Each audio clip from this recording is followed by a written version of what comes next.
All right, commissioners, we are just waiting for Chair Harrington and then we will get started.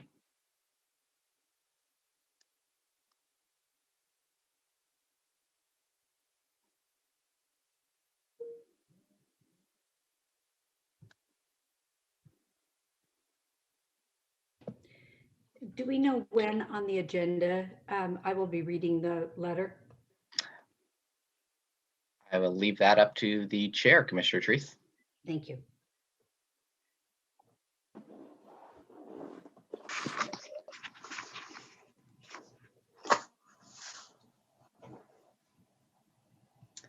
So it looks like we have everyone and it's 10:12. So good morning, everyone, and welcome to the Tuesday, January 19th, 2021 Washington County Board of Commissioners meeting.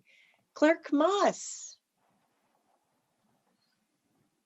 Thank you, Madam Chair. The Washington County Board of Commissioners Office now meeting as the Clean Water Services Board of Directors and all other county service districts is now meeting in regular session this January 19th, 2021. Commissioner Willie? Here. Commissioner Fye? Here. Commissioner Treese? Here. Commissioner Rogers? Here. Chair Harrington? Here. Thank you. First item on the agenda is oral communications. Mr. Moss, do we have anyone signed up? We did, Madam Chair, but I am not seeing them on Zoom right now. So we will conclude the session, and if they join, we will conduct at the end of the meeting. Terrific. Thank you. Well then, sorry, I'm just adjusting. Okay, the screen changed on me. So next up, we have a board statement that Commissioner Treese will be taking us through this morning. Commissioner Treese. Good morning, Chair. Good morning, Commissioners, and to the public that's attending this. I'm reading a statement that we worked on with the staff, and this is a letter that will be going to the Clackamas County Commission. In February of last year, the Washington County Board of Commissioners adopted an historic equity resolution in which we unanimously pledged to identify and dismantle long-standing systems, programs, policies, and practices that may have historically created obstacles to the success of people of color, members of ethnic communities, and any marginalized group. While we are making steady progress to fully implement a variety of strategies that foster a culture of equity and inclusion for all county residents and staff, we acknowledge that there is much to do and that relationships based on mutual respect and trust are at the very heart of our efforts. By contrast, the racist, extremist, and inflammatory views of Clackamas County Commissioner Mark Shull targeting immigrants, Muslims, communities of color, and other marginalized groups not only represents an existential threat to the safety of our Muslim neighbors, but also serves to sabotage our efforts to establish and maintain trusting relationships with our entire community. Although Mr. Shull is ultimately accountable to the residents of Clackamas County, his divisive rhetoric has had a triggering and traumatizing effect on many of our constituents in Washington County, as well as residents across the entire metropolitan area.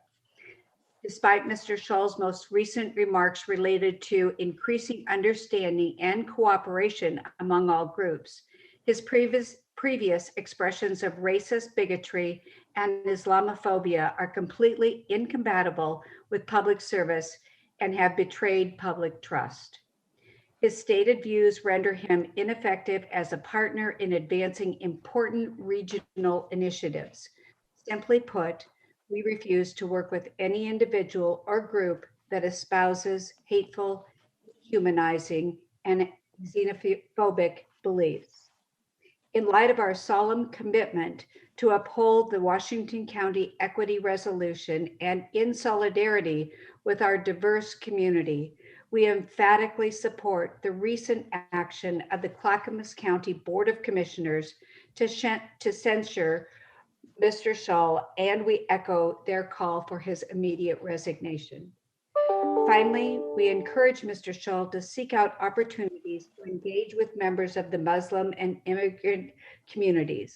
We are hopeful that by doing so, he can gain understanding and empathy for those he has harmed and ultimately help to bring about healing and reconciliation. Thank you, Chair, for the opportunity to read that statement. You're on mute. Thank you, Commissioner Treese, for calling out my mute button. Thank you for taking us through that. We had extensive conversations, dialogue about this statement during our work session today. So that's why we have brought this statement forward in our business meeting, and will subsequently be communicating this through our various channels for the benefit of our Washington County community, as well as to the Clackamas County Board of Commissioners. Thank you again, Commissioner Treese, for your leadership in pulling this together. Really appreciate it. Next up on our agenda is the consent agenda. Today's consent agenda, well, let me back up. I do need to make some agenda notices. Item 1A under presentations has been added. Under section 3 boards and commissions, item C has been pulled for a later time. Under the consent agenda, there are 17 items on today's consent agenda. 1 under minutes, 2 under clean water services. There are 2 under land use and transportation, with item C, which was revised. There's 1 under assessment and taxation, 2 under county administrative office, 1 under health and human services, 1 under housing service, and there are 7 under support services, with item A2 having been added.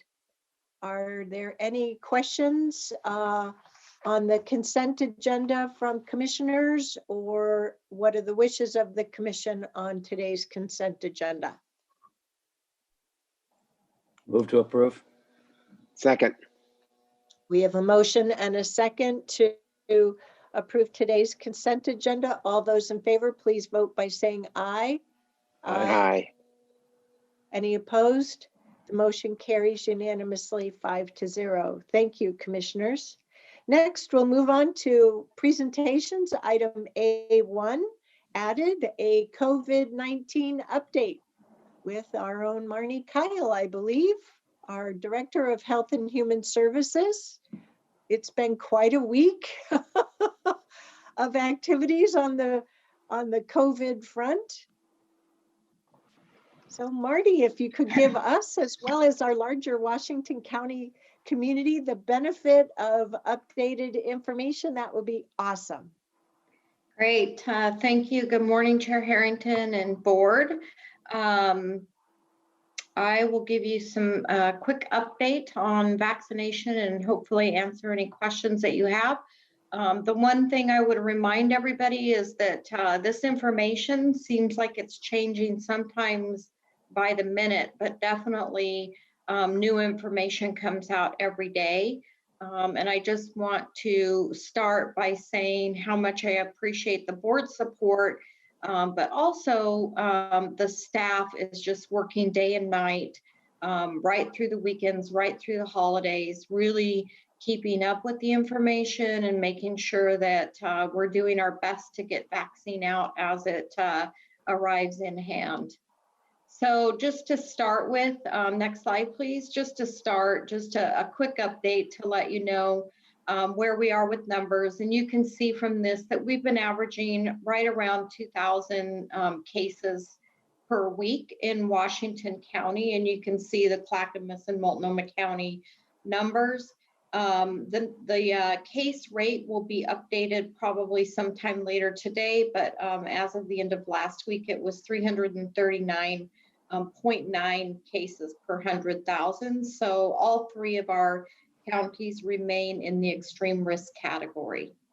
So with that, I'm going to move right into a vaccine update. So vaccine safety and effectiveness, and I know you've seen this slide, but I think it's really important that we continue to message to everyone in our community that these vaccines have gone through extensive clinical trials, the most rigorous clinical trials called placebo-controlled double-blind studies.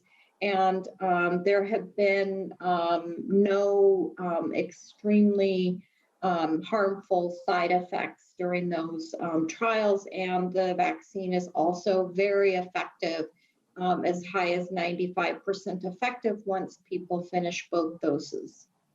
So, and you've also seen this slide, next slide, please, about vaccine challenges. Temperature control is one of the different challenges, in particular for the Pfizer vaccine. But more importantly, probably to most of us, is that we do need 2 doses. And there's different intervals depending on which vaccine you get. And you need to receive the same vaccine for both the first and the second dose.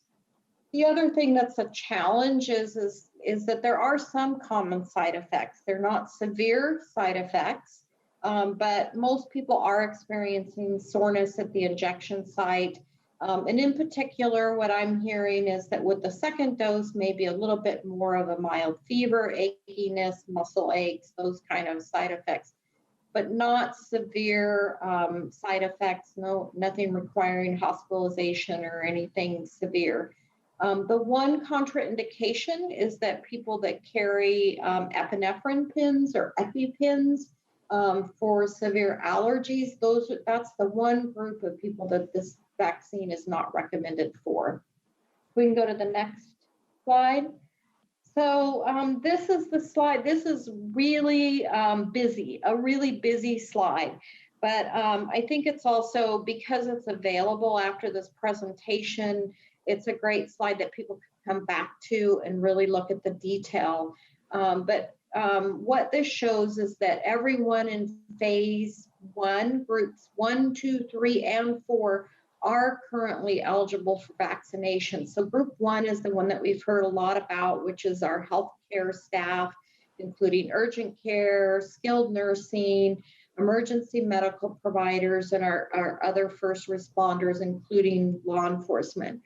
Group 2 is long-term care facilities, all paid and unpaid healthcare workers, and then really moving into residential care facilities, adult foster care homes, people that need care at home that have either intellectual or physical disabilities and require care at home. Group 3, continuing the focus on healthcare providers of all sorts.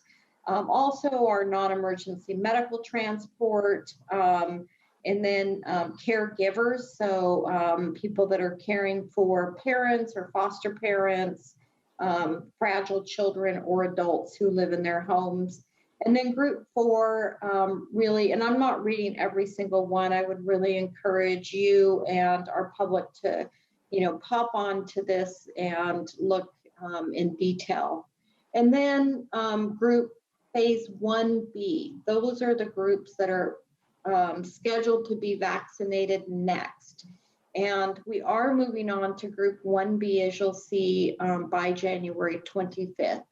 And we'll talk a little bit more about that in just a second. So next slide.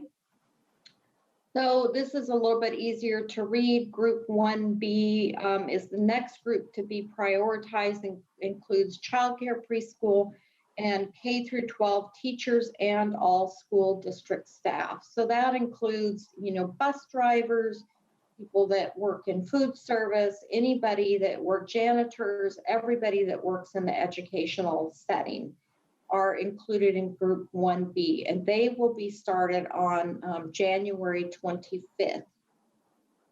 Age 65 and over have been broken into 4 subgroups, starting with the highest risk age group those over 85, and that will be started right after teachers, so the very beginning of February.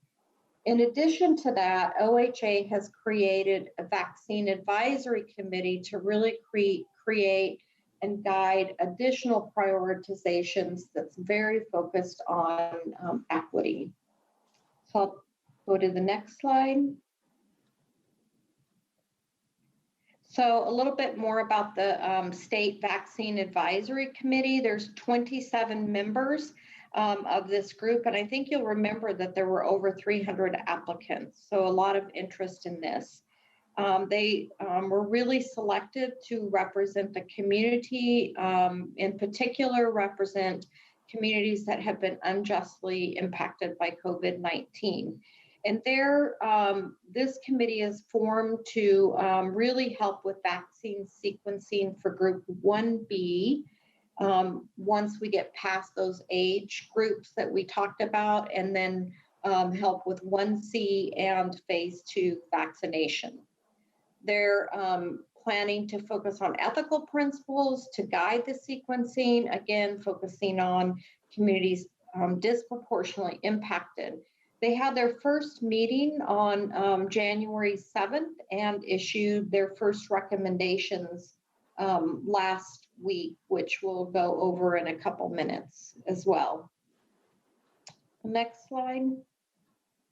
So just a little bit about our role here in Washington County.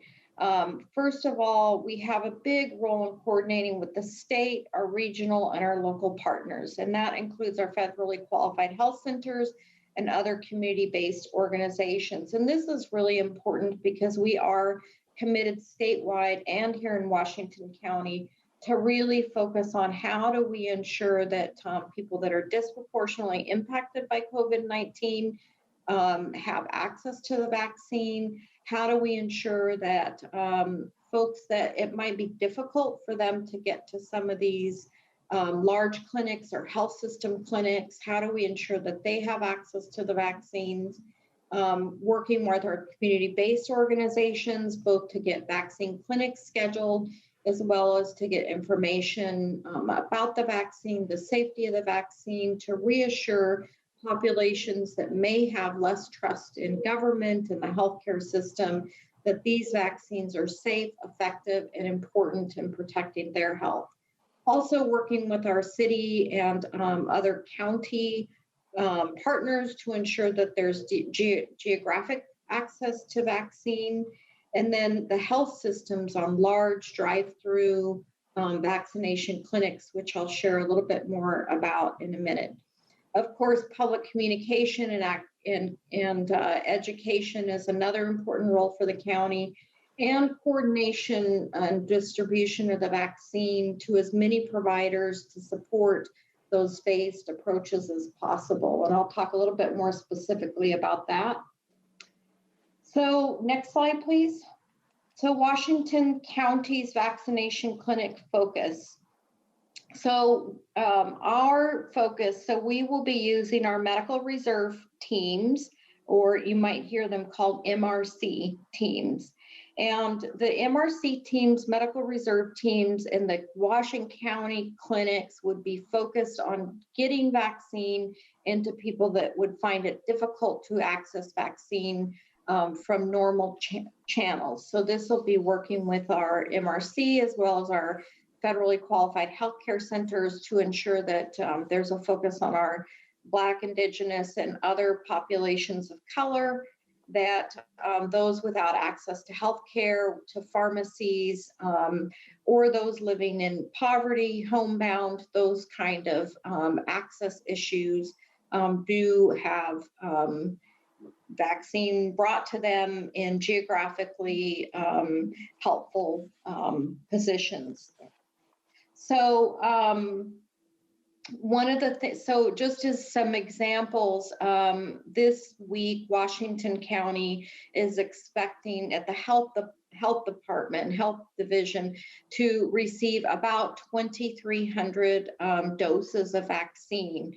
And what we're doing with those 2,300 doses of vaccine is, one, we're providing those doses to some of our large health systems because they are organizing this week some large drive-through clinics.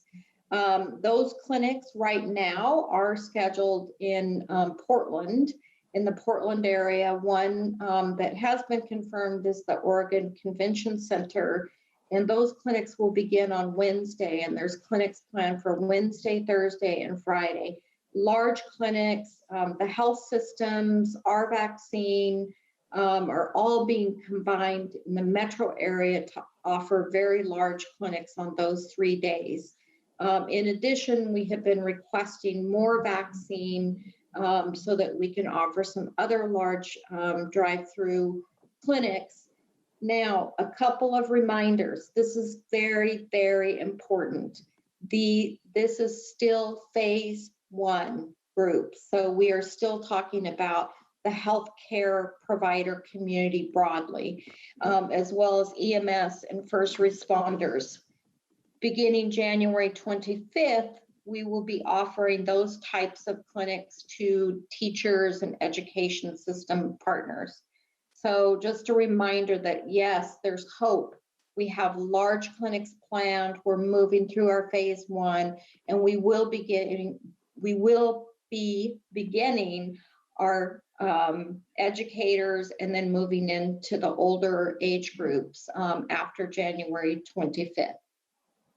So next slide, please.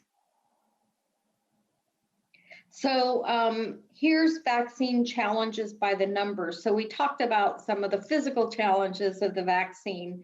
So there's a lot of why aren't we getting more vaccine in people's arms? And so unfortunately, there are some challenges. Oregon right now is receiving about 100,000 doses per week.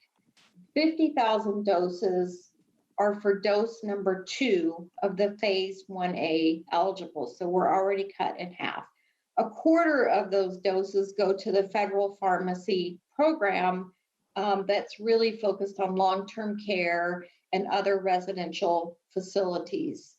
So Washington County estimates the need of approximately 50,000 doses for our phase 1 really healthcare first responder EMS community. 41,000 doses are eligible for our eligible education community, and an additional 70,000 doses for those 65 and over. And you can see that in the metro area, we're receiving about 2,500 doses a week, or so you can see that we're woefully short of meeting our goals, and that's why it's taking so long, and that's why we're trying really hard to maintain the priority on our phase 1 and then move into educators and our high-risk older age group populations. So let's go on to the next slide. Focus on rapid deployment. We're really focusing on partnerships with the large health systems, hospitals, OHSU, Legacy, Kaiser Permanente, really to do these large drive-through clinics. And as I said, we have clinics planned for later this week, Wednesday, Thursday, and Friday. All of that is dependent on us receiving the vaccine allotment that has been requested. A lot of the clinics are looking at, can they merge testing sites with vaccine sites? So making sure that we can offer both testing and vaccination at some of these sites that have been operating already. One of the things that public health is really focusing is matching. So we have a survey on our website, and all of the health systems have surveys available to help match people in phase 1 and help match educators and eventually our older age group of 65 and over. So there's forms right now, it's just for phase 1 groups to go onto our website so that we can match them and make sure that they get information about where vaccine is available. And then also supporting our congregate care facilities and making sure that they are getting access through the federal pharmacy program. So making sure that if they're eligible and the pharmacy hasn't connected them, that we can make that connection. So sort of a matchmaking role that we're also playing. The next slide. So really focusing on equity is another important role that we continue to work on within Washington County, getting our medical reserve corps ready for vaccination events. And I can tell you, because I have RN behind my name, I have registered to be an MRC volunteer, and I'm working through to make sure that I get all the appropriate training so that we can really help with folks that, as we've talked quite a bit about, may have difficulty accessing vaccination through these large, driving to the Oregon Convention Center is a real barrier for a lot of people. And so how can we do smaller geographic events here in Washington County, working with our community-based organizations, understanding and supporting the recommendations of the state advisory group, and just continuing to work with our local partnerships. Even within Health and Human Services, we've been working with Colin this week to identify what's one of the best, what are some ways that we can get the vaccine to the developmental disability community and the families that are taking care of them. So we've talked quite a bit about rollout challenges, so I'm going to kind of skip through this, but we have talked about both not getting enough vaccine and just the difficulty and just the logistical difficulty of pulling off these very large clinics in the metro area. It's different than some of our smaller rural communities. So who is providing vaccination in Washington County? So we can go to the next slide. So I mentioned the Federal Pharmacy Partnership, and they're really focused, they're working in Washington County, and they're really focused on long-term care facilities, assisted living, skilled nursing facilities. And then we've talked about our healthcare system. Again, they're focused right now on phase 1A. And the very large distribution drive-through clinics. And then we also have locally in Washington County right now, our federally qualified health centers like Virginia Garcia have received vaccine. TVFNR was mentioned earlier. They have provided vaccine for actually our county phase 1A staff. Hillsborough Fire and Metro West Ambulance are all focusing in Washington County to assure that phase 1 staff are vaccinated. So let's look at where we are. Next slide. So this is statewide, and this was as of January 17th. 204,000 doses have been administered, and you can see that statewide, we are meeting Governor Brown's goal that was set of 12,000 doses per day. So 204,973 doses have been administered, and that's a total of 182,478 when you look at people, because we have begun to provide back the second dose of vaccine. So just under 20,000 people have been fully vaccinated statewide. In Washington County, we have administered 19,585 vaccines to 22,410 people.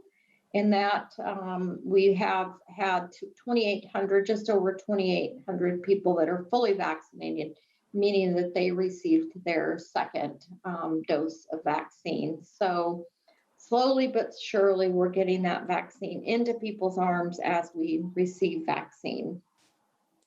We'll go to the next slide.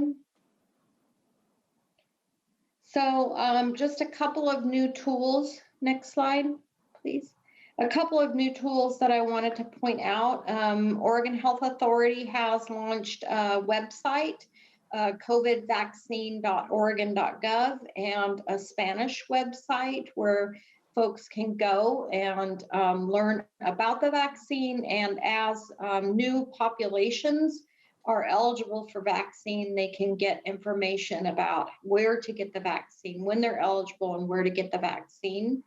And just facts about the vaccine. And they are working on a statewide call center so that you can call and talk to somebody and get your questions answered about eligibility, and they can direct you to local resources. Next slide. In Washington County, we continue to work on making sure that there's multiple avenues for accessing vaccine, that we are following the state guidelines around phased approaches, and really working to balance getting vaccine out quickly, but ensuring that there is equitable access, in particular to our communities that are disproportionately impacted. Just a reminder that the vaccine supply is slow. It's not what we want. And so we have to continue to ask for the public's patience and safety. And with that, next slide, more resources for Washington County. Of course, 211, you can call 211 to get information about vaccinations and where who's eligible and where to go, as well as our both English and Spanish vaccine web pages. And so with that, I'm happy to answer any questions. Thank you very much, Marnie, for bringing us a very straightforward presentation about the eligibility of vaccination and the state of affairs. I think everyone in our community has had the opportunity to learn over these last couple of weeks that the supply of vaccines doses is still limited, and it's going to take a little bit of time. Commissioners, do you have any questions or comments that you'd like to share? Go ahead, Commissioner Willie. Sorry. Yeah, I have two questions, Marnie. One is the vaccination committee that you said had, I think, 27 people on it. Is that a county committee, or is that a state region committee? What is that, statewide? So the one that I referred to today is a statewide committee, but in Washington County, we're working with Latricia and Amanda Garcia Snell to make sure that we are also getting information from our communities, especially those that are disproportionately impacted locally, so that we're both aligned with the state, but also hearing very directly from our community members. Okay, good, thank you. Second question is in regards to Washington County residents getting vaccinated. We are facilitating that. This is a question, not a statement, but we are facilitating that through TVFNR, Hillsborough Fire, and one other organization I can't remember, to make that more available than traveling to the convention center. And again, I'm asking if that is true, and because I think I'm more concerned about the availability of locations where these folks can go get vaccinated rather than traveling to Portland. Yes, so we have been sharing that message that we're concerned about accessibility of these large vaccination clinics for our residents, especially the further away you get from the Portland metro area, from the Oregon Convention Center. Right now, the health systems are receiving the bulk of the vaccine, and this is where they're holding it, but we are really pushing the message that we need them to consider sites in Washington County. And Adrian, Adrian Donner is leading our planning effort, is really pushing them to explore and helping them explore Washington County sites, as well as we're beginning to have conversations about sites for smaller venues that are geographically dispersed. So right now, the big sites are the Oregon Convention Center, and there's another large Portland area that is being explored, but we are definitely pushing for and exploring local Washington County sites. That's great. I think that's going to be important that we try and provide as many sites here in the county as possible to do that. And certainly, hopefully, as the availability of more vaccine becomes available, we can accelerate the opportunity to get vaccinated. So thank you, Marnie. Thanks. Good news is the convention center is on light rail. Yes. And frequent bus and Yeah. streetcar. Yeah. And just as a reminder, the clinics that are happening this week at the convention center are for phase 1A. So it's really for our healthcare, first responders, law enforcement. And again, on our website, on this presentation, on OHA's website, there are lots of resources to help describe who's eligible in which phase, because I know that gets very confusing. So I would encourage folks to look at our website. Thank you for mentioning our COVID webpage and the vaccination page there. I have found that really helpful, and your team's doing a great job of updating that as new information is learned. And I would just like to share, related to the phase 1A population, one of the learnings, of the many learnings I've had on our journey through this public health crisis, is learning that Columbia County does not have any hospitals. Columbia County is part of our state-defined hospital region, health region. And as I imagine, part of the stress and strain in getting enough doses for all of our healthcare workers is because the support, the hospital support, the healthcare provider support, the majority of it for Columbia County residents, and that includes members who live in Scappoose, the city of Scappoose, are reliant upon the hospital system here in the greater Portland area. So we just can't seem to get enough supply as fast as we really want it, and that we're anxious to get deployed through our residents. Other commissioner questions at this point? For Marnie? Okay. Seeing none, thank you very much, Marnie, for providing this great update. We're all getting hit with questions. Folks who are saying, well, gee, why didn't you have this figured out already? And part of it is the team has gone through all kinds of scenario planning, but until we've had predictable schedules and allocations, we can't set up appropriate systems. So I know that you and the team are putting in your best effort. You're as anxious as anyone to get our population vaccinated. So chin up. Thank you for all of your efforts. We are getting through this, and it will get better in the coming weeks and the coming months. So I look forward to hopefully getting vaccinated by the fall, as I'm part of that phase 2 general population sector. So Thank you. any other last questions or comments? No? All right. Thank you very much.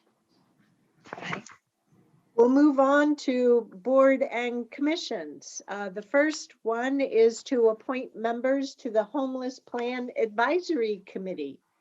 And there we have our Director of Housing here in Washington County, Comey Calavar. Comey. Good morning, Chair Harrington. Good morning, Commissioners. The action before you today is to appoint Stacy Triplett for business, Kara Kazemba for citizen at large, Michelle Marcus for the homeless consumer positions with term ending December 21, 2023.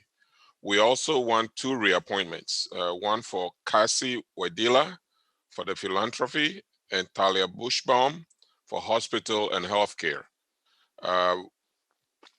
So for the sake of new members, I wanted to mention that the Homeless Plan Advisory Committee was established as an oversight for the county's homeless plan. And we also publish an annual document, A Road Home, which is a plan to prevent and end homelessness. There are 17 members, including 1 commissioner, which position is still vacant. So with that, I'll stop and ask for any questions on this particular agenda item. Commissioners, any questions? Go ahead, Commissioner Willie. Comey, on the schedule that you show here, it doesn't have a term expiration. So what is the term of the 2 reappointed members? The 2 reappointing members would be it's a 4-year term. So Okay. Yeah. Oh, okay. 2024. I thought it was 3 years. Yeah, I'm sorry, 3 yeah. years, yes. But it would be 24. They were appointed in 2020 to serve expiring terms. So now they get a full 3 years. Okay. Yeah. Thank you very much. Yeah, sorry. Do we have a motion to, or I didn't see any other commissioner questions. Okay, do we have a motion to make the appointments as described? Move to approve. And a second? Second, okay. All those, go ahead, Commissioner Willie. I need to make a disclosure that Casey Widola is being reappointed, and she is my daughter. All right, thank you. All those in favor of the motion to make all these appointments to the Homeless Plan Advisory Committee, please vote by saying aye. Aye. Any opposed? The motion carries unanimously 5-0. Thank you. We'll next move on to the Planning Commissioner for District 2. Stephen Roberts. Good morning, Chair and Commissioners. The motion that we want to put in front of you today is to reappoint Deborah Lockwood to a Planning Commission position representing District 2 for a term from February 1st, 2021 to January 31st, 2025. That's pursuant to our discussion with you at the January 5th work session. And then just a reminder that we do have an additional upcoming Planning Commission vacancy that we'll be coming back to discuss with you probably in March, an appointment there. So with that, I have some additional staff that are available if we have any questions. Otherwise, we just look for your recommendation on the motion. Commissioners, any questions or comments? Do we have a motion? Move to approve. Second. We have a motion and a second to reappoint Deborah Lockwood to the Planning Commission representing District 2, or yeah. Thank you, Ms. Lockwood, for volunteering your time and expertise. All those in favor, please vote by saying aye. Aye. Aye. Any opposed? The motion carries unanimously 5-0. Thank you, commissioners. Next, we'll be moving on to the action section of our agenda. We have a couple of first readings on clean water services ordinances. Mr. Moss, if we could please conduct the first reading of ordinance number 43.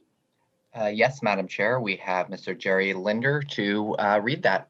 Do you want to make the motion to have it read by title only? So moved. Do we have a second? Great. All those in favor, please vote by saying aye. Aye. Any opposed? The motion carries unanimously 5-0. Now we have Mr. Linder to read it by title only. Good morning, Chair Harrington, Commissioners. I want to make one comment prior to my reading.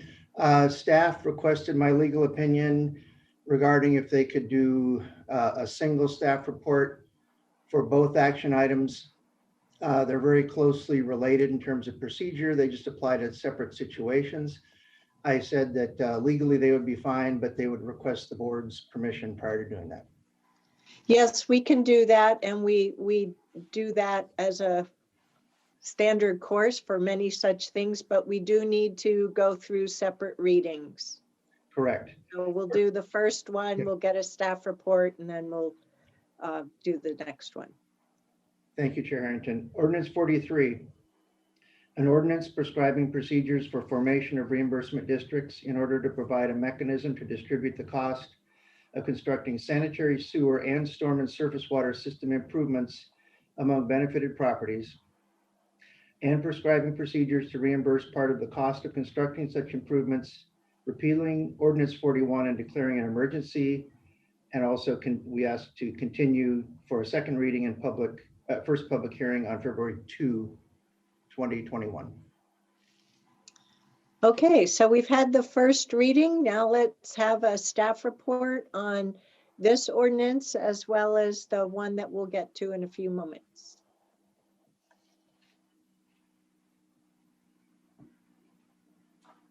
Do we have someone who's going to do the presentation?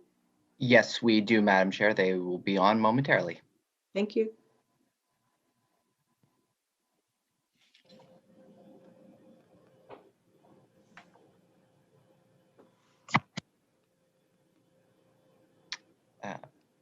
Andy, Heather, can you hear us?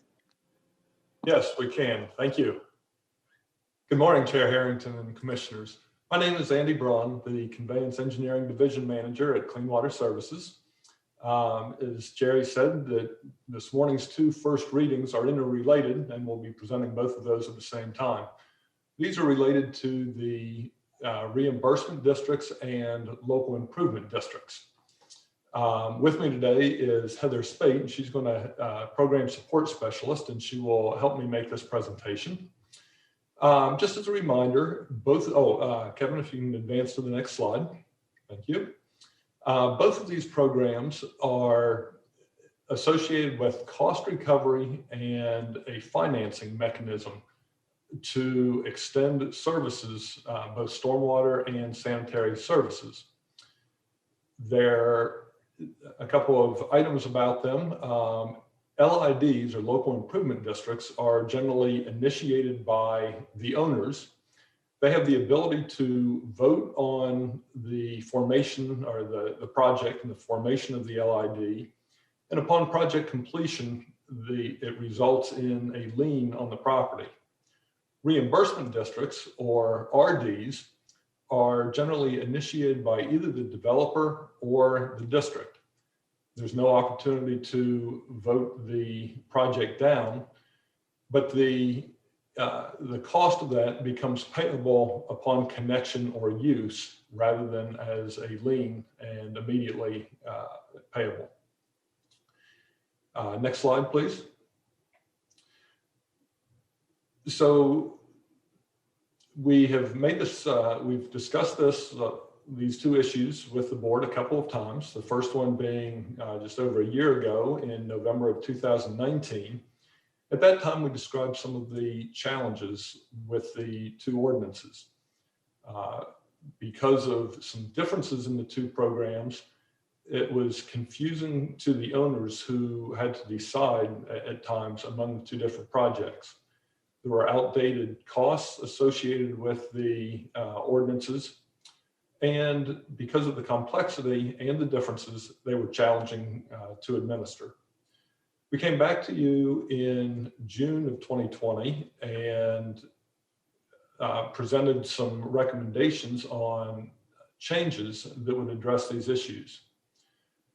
In the last few months, we have been going through the writing of those ordinances, and today we'll be presenting new Ordinance 43, which will replace Reimbursement District Ordinance 41, which was adopted in 2014, and also new LID Ordinance 44, which will replace Ordinance 35, which was adopted in 2000.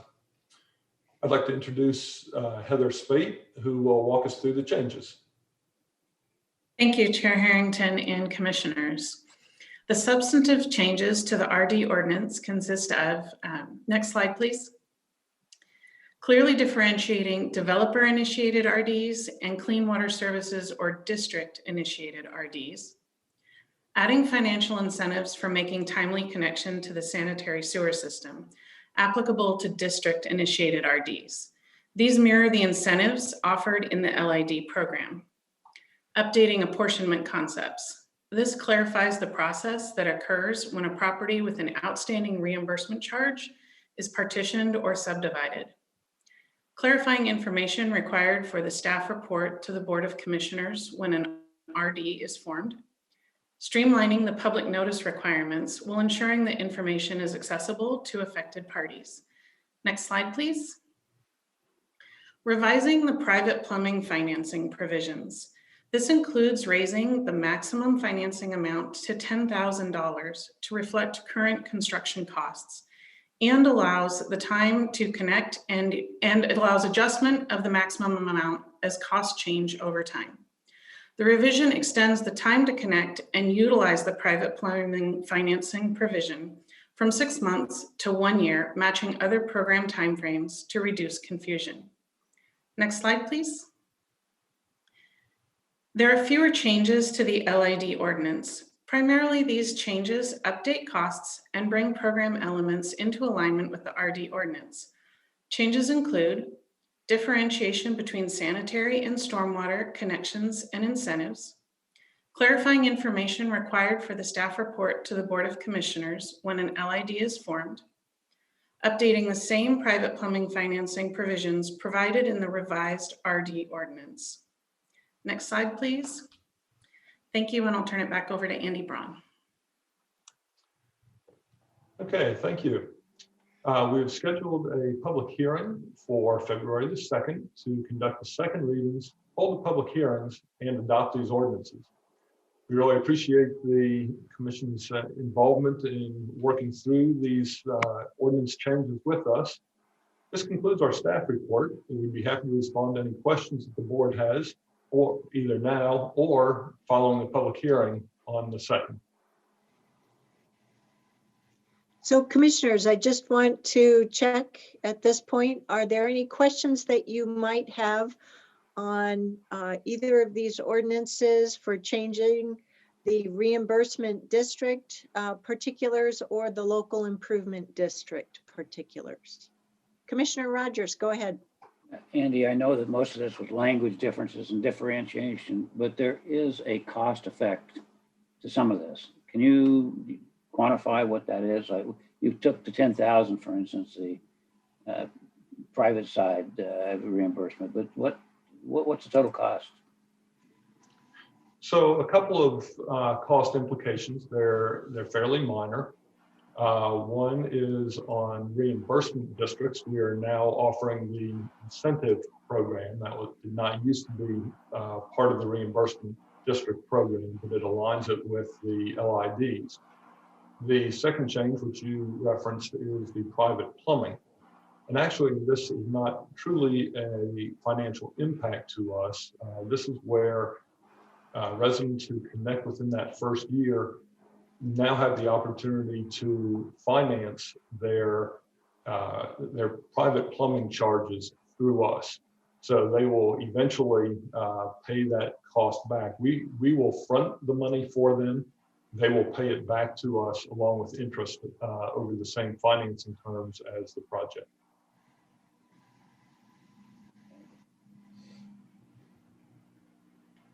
Any other questions, Commissioner Rogers? Oh, thank you. Okay. I don't see any other commissioner questions. So I think we can move on then from Ordinance 43 over to the second ordinance, ordinance number 44. Do we have a motion to read that ordinance by title only? So moved. Second. We have a motion and a second. All those in favor, please vote by saying aye. Aye. Aye. Any opposed? The motion carries unanimously 5-0. Mr. Linder, could you please read ordinance 44 by title only? Ordinance 44, an ordinance prescribing procedures for establishment of local improvement districts, providing for construction of certain public utilities, prescribing procedures for assessment of the cost of such public facilities against benefited properties, providing for apportionment of such assessments, repealing Ordinance 35 and declaring an emergency, and continuing for a second reading and first public hearing on February 2, 2021.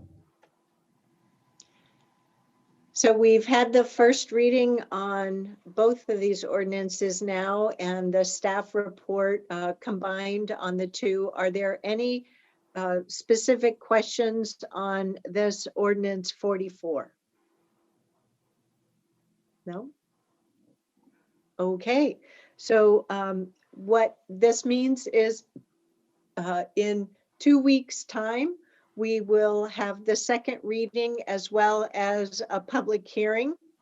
And based upon all of that, we'll entertain any additional commissioner questions and comments and have a potential vote on each of these two ordinances at that time.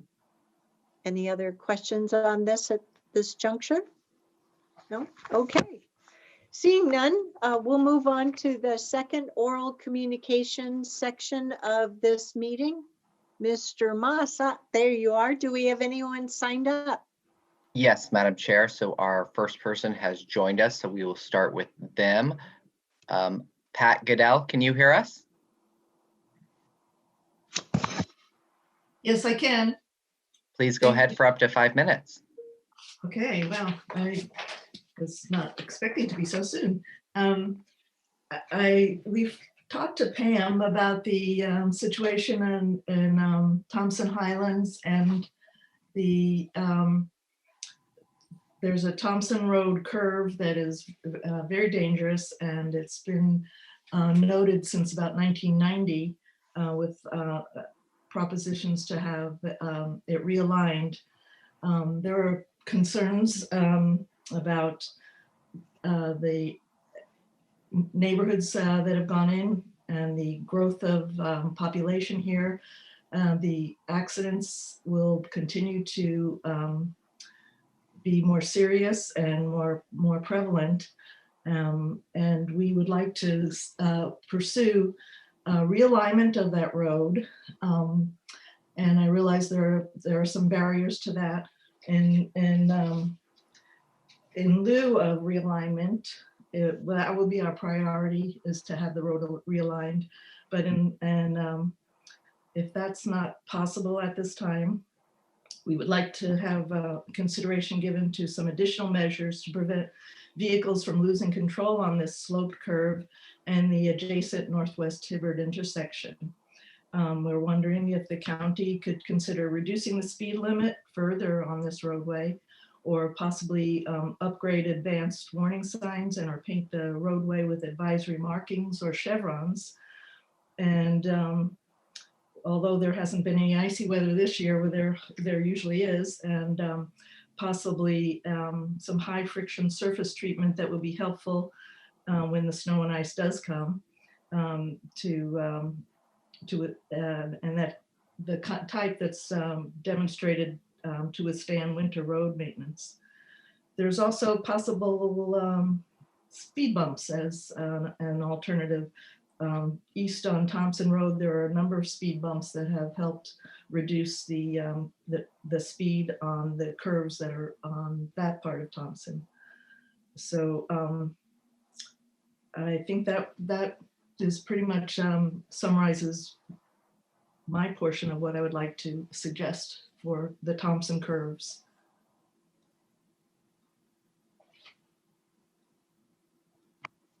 Thank you, Ms. Goodell.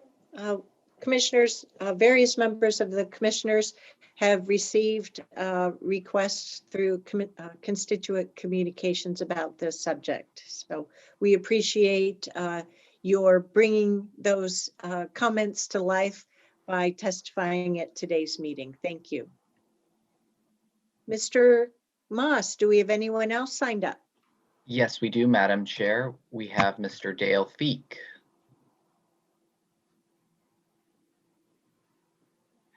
Dale, can you hear us? Yes, I just unmuted myself. Can you hear me, Kevin? Yes, we can. Please go ahead for up to 5 minutes. Thank you. I am Dale Feek, Chair of Washington County Citizen Action Network, a coalition of grassroots advocates dedicated to improving the quality of life in Washington County by promoting healthy and sustainable communities, social and economic justice, and open responsive government. Madam Chair Catherine Harrington, Commissioners Jerry Willie, my District 4 representative, and Commissioners Roy Rogers, Pam Treese, and Naphisha Fye.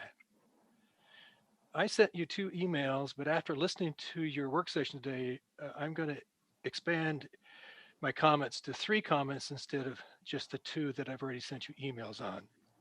The first one then will be the deliberations that you had on the letter that you had decided to have read at today's commission meeting, and the discussion that you had at the work session and also a little bit at the commission meeting. I really respect and admire Commissioner Naphisha Fye for speaking what she thinks from the heart and saying how important it is for her as a person to be safe and the other people with varying cultural backgrounds. I also respect Commissioner Roy Rogers for saying what he believes and representing what he thinks is his constituency. It's very important to have a nonpartisan group of people that are willing to work together, listen to points of view, and come up with the best decision. I think the best decision was the having you 4 commissioners sign the letter and have it sent off. I agree with the ultimate decision, but the debate in a democracy is very important. So I appreciate your deliberations. Now to my other 2 points that I've already sent to you as official written public comment. I also sent those to the city of Forest Grove mayor and the councilors, and also to Richard Whitman, the director of DEQ, and to Kathleen George, the chair of the Environmental Quality Commission. I will be making public comment before that commission again on Thursday, and I'm a regular listener of what they deliberate on and also make public comment. I've been doing that since 2013. And so what I sent to you in that first email has to do with Dalai Lama and Greta Thunberg. And I think you, Jerry, Commissioner Willie, especially your wife, has asked for information about her after I played for you a 5-minute recording of her speech at the United Nations. So I appreciate you getting interested and engaged in climate change and how it is an existential threat, and all government people need to take action and do it quickly. So I let you have a link in that will give you, if you listen to it, some very good information from the Dalai Lama and from Greta Thunberg. They both have a dialogue, and then also scientists. And the links in there to 5 feedback loops, the climate emergency loops. They're forests, permafrost, atmospheres, albedo. And if you really want to get a good in-service on what climate change is all about and some actions to prevent it and maybe not get so that we still have a livable earth, please take a look at those 5-part video clips, climate emergency feedback loops. They're 8 minutes to 14 minutes each, well worth being educated by that group of scientists and people. The third comment then has to do with my input on, and I'm a spokesperson and chair of the Washington County Citizen Action Network, so it's just not me. So I sent my observations having to do with the choosing of people to serve on the Clean Water Advisory Committee. And as you know, former County Commissioner Andy, and I pointed Andy Dyke out here, just like Commissioner Fye thought it was a good idea, was appointed the Clean Water Advisor shortly after he was no longer a county commissioner in 2019. I questioned that at that time. But more importantly, I questioned the conflict of interest that occurred because he did everything he could to give Intel over 30 years of $2 billion of tax breaks. And then he recused himself at the last minute. That kind of behavior to me is not appropriate. And so anytime you appoint people to commission meetings, please check them out and make sure that they aren't biased and that they are going to have a conflict of interest. And I give you some links to that in my emails. Please check those out. Appreciate you giving me the opportunity to make public comment before you, and please consider my comments. Thank you. Thank you, Mr. Feek. Mr. Moss, do we have anyone else signed up today? We do not, Madam Chair. Thank you very much. Next, we'll move on to board announcements. I would like to announce our upcoming series of meetings. Next Tuesday, January 26th, our work session will start at 1 in the afternoon, as always on Zoom, or always these days. Then our board meeting will be in the evening starting at 6:30 p.m. Then we're into the month of February already. Wow, 2021 is getting off at a fast clip. Tuesday, February 2nd, we'll have a work session which starts at 8:30, then a board meeting at 10 a.m. We'll have our February roundtable on Thursday, February 4th. Excuse me. Then the following Tuesday, February 9th, we'll have a work session starting at 8:30, no board meeting that day. And the following week, which is the day after the President's Day national holiday, we'll have a work session that Tuesday, February 16th, starting at 8:30 in the morning, followed by a board meeting. Are there any other board announcements for today? Okay, seeing none. That brings us to the end of today's meeting. Do we have a motion to adjourn? So move. Do we have a second? Okay, we have a motion and a second to adjourn today's meeting of Tuesday, January 19th, 2021. All those in favor, please vote by saying aye. Aye. Any opposed? The motion carries unanimously 5-0. Thank you very much, colleagues. And we will see one another back here at 1 in the afternoon to pick back up with our work session. All righty. Thanks very much, everyone. See you later. Bye-bye. Thank you, commissioners.